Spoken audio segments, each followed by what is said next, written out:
నమస్కారం అండి. యూట్యూబ్ ప్రేక్షకులందరికీ నా యొక్క ధన్యవాదాలు. మనం చూసే చెట్టు మరల మాతంగి చెట్టు. ఈ చెట్టు యొక్క ఉపయోగాలు చాలా ఉంటుంది, కాకపోతే మనకు తెలియదు. అందులో భాగంగానే ఈ చెట్టును మనం మరుగుమందులో ఉపయోగిస్తాము. మరుగుమందులో చాలా ఉపయోగకరంగా ఉండే చెట్టు మరల మాతంగి చెట్టు.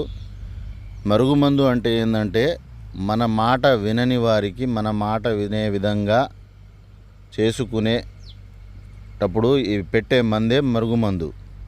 ఈ మరుగుమందు 2 రకాలు ఉంటుంది. ఒకటి తినే తాగే దాంట్లో కలిపి పెట్టేది, ఇంకొకటి బట్టలకు, చెప్పులకు, ఒంటికి, తలకు పూసేది. మీకు ఏ రకమైన అనుకూలంగా ఏది పెట్టగలుగుతాము అనే ఆలోచన ఉంటే ఆ టైపు మరుగుమందు మనం తయారు చేసి ఇస్తాము. ఈ మరుగుమందు 100% గ్యారంటీతో పనిచేసే విధంగా మనం తయారు చేసే విధంగా ఇస్తున్నాం అన్నమాట. అయితే ఈ మరుగుమందు చాలామంది నాకు ఫోన్ చేసిన వాళ్ళు, అక్కడ తీసుకున్నా, ఇక్కడ తీసుకున్నా, చాలా చోట్ల తీసుకున్నా, నా మోసపోయినా, నాకు పని కాలే అంటున్నారు. ఒక్కసారి మన దగ్గర తీసుకొని చూడండి. 100% రిజల్ట్, ఫలితాన్ని ఇచ్చే మరుగుమందును మనం ఇస్తున్నాము. మీకు ఫోన్ నెంబర్ ఇచ్చాము గురుగారిది.